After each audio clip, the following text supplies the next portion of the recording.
Señor Dios eterno, Padre que desde el principio de la historia humana caminaste con Adán en el frescor de la tarde en el jardín, con una naturalidad y una cercanía que hablan de que la comunión entre el Creador y la criatura no fue una idea tardía añadida al diseño original, sino el propósito central alrededor del cual todo lo demás fue organizado. Que cuando esa comunión fue rota por el pecado, no te alejaste definitivamente, ni declaraste que el experimento de la relación con la humanidad había terminado, sino que inmediatamente comenzaste el proceso más largo y más costoso de la historia, que es el proceso de restaurar lo que el pecado había roto, para que la comunión que estaba en el corazón del diseño original pudiera ser recuperada, y eventualmente completada en una dimensión que supera incluso la que existía antes de la caída. Porque la redención no solo restaura lo perdido, sino que añade las dimensiones que el sacrificio produce en la relación entre el Creador y el Creador, que fue rescatado y el que rescató, y que no hubieran existido sin el proceso del rescate mismo, el que en Jesús se encarnó precisamente para que la distancia que el pecado había creado entre lo divino y lo humano pudiera ser atravesada desde ambos lados simultáneamente, de manera que el puente que resultara fuera completo y suficiente para sostener el peso de la comunión plena que querías restaurar. El que prometió que si alguno oye tu voz y abre la puerta, entrarás a él y cenarás con él, y él contigo, usando la imagen de la cena compartida que en cualquier cultura y en cualquier época ha sido la expresión más íntima y más personal de la relación entre dos seres que eligen compartir no solo alimento, sino tiempo y presencia, y conversación, y la vulnerabilidad que la intimidad genuina siempre requiera de los que la eligen, sobre la distancia conveniente que protege pero también empobrece. Me presento ante ti hoy con el deseo más profundo que creo que un ser humano puede tener, y que es también el deseo que tú tienes hacia mí, con una intensidad que ningún deseo humano puede igualar en su profundidad, y su pureza, y su permanencia. El deseo de comunión real y genuina y profunda contigo, que no sea simplemente la práctica de disciplinas espirituales realizadas con fidelidad, sino el encuentro vivo entre dos personas que se conocen y se aman, y que encuentran en la presencia del otro algo que en ningún otro lugar puede ser encontrado. Quiero comenzar reconociendo algo que creo que es fundamental para la comprensión correcta de la comunión que estoy buscando, Padre.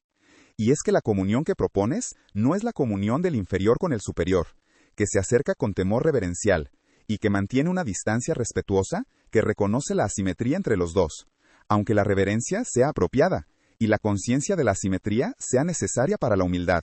La comunión que propones es la del Padre con el Hijo, la del amigo con el amigo que Jesús describió cuando dijo: «Ya no os llamaré siervos, porque el siervo no sabe lo que hace su Señor, sino que os he llamado amigos, porque todas las cosas que oí de mi Padre os las he dado a conocer», estableciendo una categoría de relación que tiene en su definición el compartir, la transparencia, la confianza mutua, el conocimiento recíproco que los amigos genuinos tienen entre sí, y que los meros conocidos o los empleados con sus jefes no pueden tener, por la naturaleza misma de esas relaciones que tienen límites que la amistad genuina no tiene. Que esa categoría de la amistad sea la que oriente mi comprensión de la comunión que busco contigo esta semana, Señor. La comunión del amigo con el amigo que no requiere de la perfección para ser posible, sino de la autenticidad que la amistad genuina siempre produce en los que la viven. Hay algo que Moisés tenía en su relación contigo que siempre me ha detenido cuando lo leo, Padre, que es la descripción de que hablabas con él cara a cara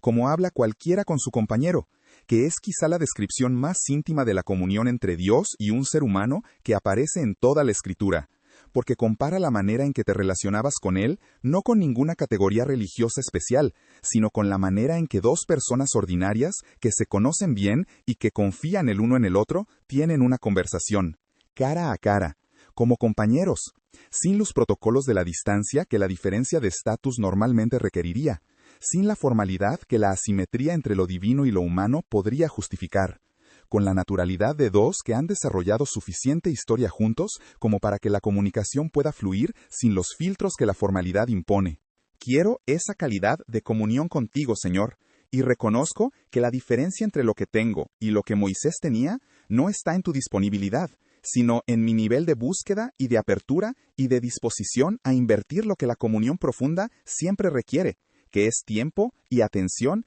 y honestidad y la vulnerabilidad de ser realmente conocido por el otro, en lugar de gestionar cuidadosamente la imagen que el otro recibe de uno. Porque la comunión genuina requiere de esa vulnerabilidad que es la disposición de dejar que el otro te vea como realmente eres y no como quieres que te vea. Y en la relación contigo, esa vulnerabilidad tiene una paradoja particular, que es que tú ya me ves completamente como soy antes de que yo elija mostrarte algo. Que mi transparencia no te da información que no tenías, sino que me da a mí el beneficio de relacionarme con la realidad en lugar de con la imagen que intento proyectar. Que cuando soy honesto contigo en la oración, el beneficiario de esa honestidad soy principalmente yo, que finalmente comienzo a habitar la relación desde un lugar real en lugar de desde un lugar construido.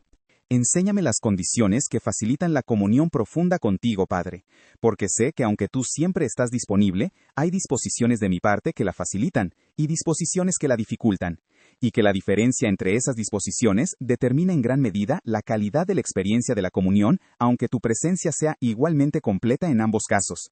La primera condición es el tiempo, esa inversión que parece tan obvia en su descripción y tan difícil en su práctica consistente, porque compite con todo lo demás que también requiere tiempo, y que en la evaluación inmediata frecuentemente parece más urgente, aunque no sea más importante. La comunión profunda con cualquier persona requiere de tiempo, y la comunión profunda contigo no es diferente en ese aspecto, aunque sea diferente en casi todos los demás. Que el nivel de intimidad alcanzado en una relación es proporcional al tiempo invertido en ella de manera consistente, y que por lo tanto, las relaciones más ricas son las que tienen la mayor historia acumulada de tiempo compartido. Que esta semana tenga más de ese tiempo, Señor, no como obligación que añadir a una agenda que ya está comprometida, sino como la prioridad que reorganiza la agenda a su alrededor, porque refleja correctamente lo que más importa en la jerarquía real de las cosas que llenan los días. Que los primeros momentos de cada mañana antes de que el mundo comience a hacer sus demandas sean dedicados a la comunión contigo que establece el tono y la perspectiva y la orientación desde la cual el resto del día es vivido, de la misma manera en que la calidad de los primeros momentos de la mañana frecuentemente determina la calidad de los momentos que siguen, porque establecen un estado interior que los demás momentos heredan. La segunda condición que facilita la comunión, Padre, es la quietud interior que permite percibir tu presencia, que siempre está allí, pero que frecuentemente no puede ser percibida a través del ruido que la mente produce cuando no ha aprendido a hacer silencio. La segunda condición que facilita la comunión, Padre, es la quietud interior que permite percibir tu presencia, que siempre está allí, pero que frecuentemente no puede ser percibida a través del ruido que la mente produce cuando no ha aprendido a hacer silencio. Que la práctica del silencio interior sea cultivada más conscientemente esta semana. Que haya momentos donde deliberadamente me detenga del movimiento perpetuo de pensamientos y preocupaciones y planes y recuerdos y proyecciones que la mente no entrenada produce sin pausa, y simplemente esté en tu presencia con la apertura del que espera percibir algo que el ruido propio estaba bloqueando. La tercera condición, Señor, es la honestidad sobre el estado real de mi interior. Ese traer ante ti lo que genuinamente estoy pensando y sintiendo y experimentando, en lugar de lo que creo que debería estar pensando y sintiendo y experimentando si fuera un creyente más maduro. Porque la comunión genuina no puede ocurrir entre máscaras, sino entre personas reales, y cuando le presento una versión curada y editada de lo que soy, la comunión que resulta es también curada y editada, y por lo tanto empobrecida en la misma proporción en que lo fue la presentación que la produjo. Que esta semana haya la valentía de la honestidad radical en mi comunión contigo, de traerte lo que es real, aunque no sea lo que debería ser, sabiendo que tu amor por mí no cambia con lo que encuentras en mí cuando me muestro completamente, sino que permanece exactamente como lo que es el amor más estable y más generoso que existe. Háblame de la comunión que el Espíritu Santo facilita, Padre, porque una de las razones por las cuales la comunión contigo es posible para el ser humano caído es precisamente el Espíritu que mora en el creyente, y que según Pablo ayuda en nuestra debilidad, pues ¿qué hemos de pedir como conviene? No lo sabemos, pero el Espíritu mismo intercede por nosotros con gemidos indecibles, revelando que hay una dimensión de la comunión contigo que va más allá de las palabras que puedo articular, y que el Espíritu que mora en mí lleva ante ti lo que yo no puedo llevar con el lenguaje humano. ¿Por qué? Lo que necesita ser comunicado en esa dimensión de la relación está más allá de lo que el lenguaje puede alcanzar. Que esa dimensión de la comunión que el Espíritu facilita sea también experimentada esta semana. Que haya momentos donde simplemente me rinda a lo que el Espíritu quiere llevar ante ti desde mi interior, sin intentar controlarlo, ni articularlo, ni traducirlo a las categorías de lenguaje que tengo disponibles. Que la comunión que busco contigo esta semana se exprese también en las conversaciones pequeñas y frecuentes a lo largo del día, que son las que más completamente producen la sensación de una relación viva y presente. Señor, más que los tiempos formales de oración, que aunque son valiosos y necesarios, no son suficientes solos para producir la calidad de comunión que se desarrolla en la continuidad del contacto. Como los amigos que no solo se reúnen formalmente en ocasiones especiales, sino que comparten los momentos cotidianos con mensajes y conversaciones y presencias que crean una textura de relación que las reuniones ocasionales por sí solas no pueden crear. Que mi comunión contigo tenga esa textura de continuidad cotidiana que no requiere de contextos especiales para ser real, sino que se extiende a cada momento del día con la naturalidad de una relación que ha desarrollado suficiente historia como para no necesitar de formalidades para existir. Que la comunión que tengo contigo esta semana produzca en mí lo que la comunión genuina siempre produce en los que la viven, que es la transformación gradual hacia la semejanza con el que se conoce. Porque la ciencia confirma lo que la experiencia espiritual ha sabido siempre, que las personas que pasan tiempo juntas comienzan a parecerse en sus maneras y en sus perspectivas y en sus valores, precisamente por el efecto transformador que la presencia consistente del otro produce en quien está con él. Que el tiempo que pase en tu presencia esta semana me haga más parecido a ti en mi manera de ver y de responder y de amar. Que la comunión no sea solo una experiencia espiritual enriquecedora, sino el proceso de transformación más profundo y más efectivo que existe para el ser humano que fue diseñado para estar en comunión contigo, y que por lo tanto no puede llegar a ser lo que fue diseñado para ser sin esa comunión como ingrediente central y no como complemento ocasional.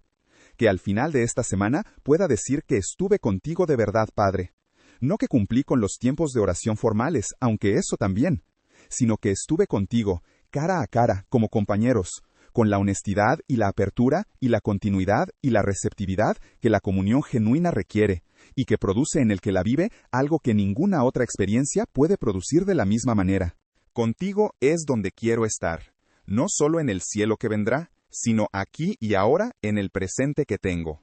En el nombre del que vino para que tengamos comunión con el Padre y con el Hijo, Jesús. Amén.